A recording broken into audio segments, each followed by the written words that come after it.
Yung mga nahuhuling sugpo at alimango. Sa maraming bataan. Napakasarap naman yan. Halabos. Halabos o sinigang man ang luto. Talagang panalo ang mga sugpo at alimango. Ay, nako, alam mo, kasama pa yan ng saging. Sarap, agay. Alam mo, makasaya na tayo sa Alimango at Sugpo Festival dyan sa Bataan. At syempre, nandun pa rin ngayon sa Orani, sila Monica at Arn. Hi guys! Good morning! Alimango at sugpo. Wow. Balik pa rin nga tayo dito sa Orani, Bataan para sa kanilang ika-anim na Sugpo at Alimango Festival. At Arn, bilang napakagaling mo sumayaw dyan, may trivia ka daw sa amin ngayon. Yes, meron. Alam mo ba, pinagdiriwang ang festival na ito bilang pasasalamat na rin sa magandang takbo ng kanilang produksyon ng nasabing produkto dito sa kanilang lugar. Ayun. Alam mo, Arn, talaga, lagi ka nagre-research, kaya love na love ka namin lahat. Pero alam mo, Arn, meron din ako trivia sa'yo. Ano? Alam mo ba na ang mga alimango pala ay may 3 kasarian? Oh! Meron! Siyempre, una dyan, yung lalaking alimango. So, paano malalaman kung lalaking alimango? Well, depende sa laki ng kanyang sipit. Sabi nila, ang lalaking alimango daw, siya yung may pinakamalaking sipit. Itong hawak-hawak niya. Macho! Oo, lalaki yan. Kasi Macho malaki yung sipit niya. So, malaman yung kanyang sipit area. So, kung gusto mo yun yung kainin, lalaki ang hanapin mo. Plus, yung kanyang tiyan, pakita natin kuya yung kanyang tiyan. Ayan, medyo patulis siya. Patulis. Yan, another indication yan na siya ay lalaking alimango. Now, after ng lalaking alimango, punta tayo sa babaeng alimango. So, Arn, kung gusto mo naman yung malaman na tiyan, yung babaeng alimango dapat mong kunin kasi pabilog siya. Pabilog at sabi nila, yung kanyang taba o yung tinatawag na alige, medyo matigas at saka kulay reddish kapag siya ay naluto. Ito siya, sa bandang baba natin, ayan yung babaeng alimango, mapula-pula yung kanyang alige. Ayan o, sarap niyan. Pero, alam mo ba, sa 3 kasarian, kung ano yung pinakamahal, Arn? Ano? Ay, yan yung baklang alimango. Ay, naku ha! Ay, nagkaganon. Hindi bagay sa'yo, Arn. Yung baklang alimango, ito yung sabi nila, may pinakamasarap na taba o aligay kasi malambot siya, tsaka siya yung medyo yellowish daw yung kulay kapag ito ay naluto. Plus, yung kanyang tiyan, medyo maliit siya, pero mas malaki ng konti doon sa lalaking alimango. Pero yun. Doon sa babaeng alimango. Parang haluan. Yes. O, diba? Anong type mo dun sa 3? Ako parang gusto ko yung baklang alimango. Ako din, yung bakla. Ikaw baklang alimango. Ay, naku ha! Ayan. Pero Arn, isa pa sa trivia ko sa'yo this morning. Ano? Alam mo ba na mga alimango pala ay kapag naglalakad sideways? Sideways sila. And para patunayan yan, magkakaroon tayo ng karera ng alimango this morning. So, ayan, meron tayong 3 contestants na alimango. Yeah, there you go. So, actually, itong bandang pinaka-right at saka yung gitna, mga lalaki yan, eh yung nato sa pinaka-left, baklang alimango yan. Ako, bet ko talaga yung baklang alimango. So, sana siya yung manalo. Alright, kuya, okay na po sila alimango. Okay, o sige. In 3, 2, 1, go! O, diba, Arn? Sabi sa'yo, sideways lumakad eh. Ang bilis nitong malapit sa akin. Ayan na, malapit na, malapit na. Huwag ka sa akin lumapit. Lumapit sa akin. Ayun, may winner na tayo. Yay! Okay, ang nanalo ay yung pinakamalaki. Kuya, lalaki to, no?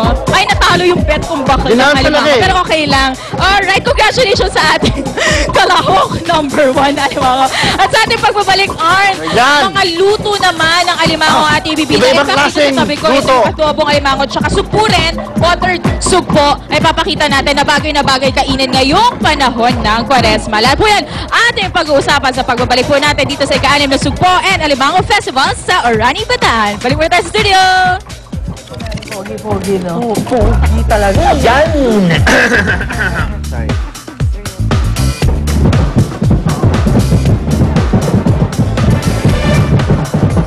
Yan ang tunay na crab mentality. Alam mo, nakakatuwa yung race, ha? Ang galing. Sana meron tayo dito. Para tayo mag-ano. So, paano kung saan pumasok tayo dyan, no? Yung sugpo. Samantala mula po sa naglalakihang sugpo, dito naman tayo sa isa pang luto ng hipon, ang okoy. Ay, ang sarap niyan at dapat may sausawan na suka. Yan. Kaya ito po ang sikreto sa magluluto ng crispy at malasang okoy. Alright, so Okoy. Okay yan, okay. Okoy na okoy, no? O, panoorin natin yan. Ang Ang okoy, all-time favorite na pangmerienda. Ang iba naman, ito'y pinanguulam pa. Kaya kung kabilang kayo sa umuokay sa sarap ng okoy, naghanda kami ng mga alternative recipe para sa nasabing lutong Pinoy. Una riyan ang okoy na pampalinaw ng mata dahil gawa ito sa kalabasa. Sa isang mixing bowl, pagsamasamahin ng harina, itlog, asin, paminta at tubig. Idagdag ang shredded kalabasa at saka haluin. Samahan ito ng hipon para mas sumarap ang lasa. Kumuha na isang bahagi sa kalabasa mixture at iprito ito sa mantika. Para naman gumawa ng papaya okoy, pagsamasamahin lang ang mga ingredients sa isang bowl.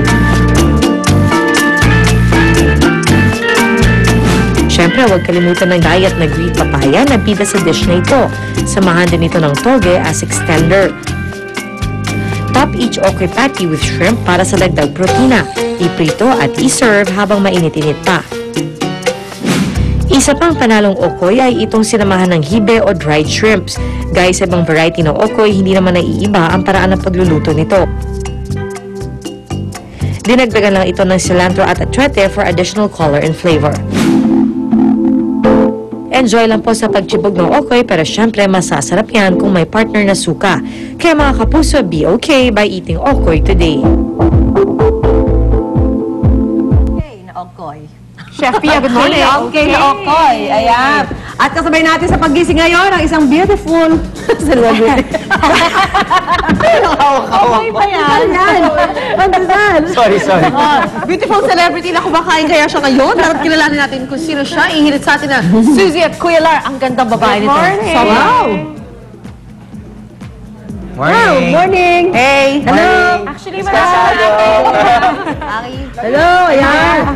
No, she's a very beautiful woman talaga. Tapos lagi siya Inside nag-exercise and ngayon. out. Oo, inside and out. Inside and outside. Oo. Hindi, tsaka makikita mo talaga yung kagandahan niya pag hindi siya naka-makeup. No? Definitely. Hindi, nakita ko yung pagsimula niya sa pag-dedicate niya sa pagtakbo. Talaga. Oo, nakikita ko yan sa Ultra na tumatakbo kasama ng kanyang Partner. Somebody special. Talagang naging teammate ko na nga siya. Actually, teammate ko siya ngayon sa team namin. And then, she is so active. That's why she lost so much weight. And then, she takes care of herself. Dapat She's an magtanong inspiration. tayo. Inspiration talaga siya sa mga babae. Kasi, na parang gusto yung mga medyo malaki, pwedeng pumayat pala, no? Kaya magtanong So, tayo kay kakaibigan kita. Isa, you're my best friend. Kaibiganin talaga. Alright, so punta mo natin ngayon si Suzy. at Kuya Lar. There you go.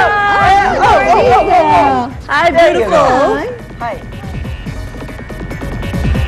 Good morning mga kapuso. O, hindi ako absent ha. Umangout ako dito sa bahay ni none other than the very beautiful, the very sexy Miss Iza Calzado. Hello, Suzy! Hindi ka talaga absent. Diba? Humahangout Dito sa bahay ni Iza. Alam mo, Iza, isa sa kapansin-pansin, pagpasok dito sa bahay mo, ang daming picture, super dami. May favorites ka ba? Meron, but before anything else, I would like to say welcome to my home. Oo nga naman! And to everyone on yung unang hirit who's watching right now, welcome to my home. Ayan, speaking of pictures, siguro I'll point out 3 pictures lang that are very special to me. Okay. Unfortunately,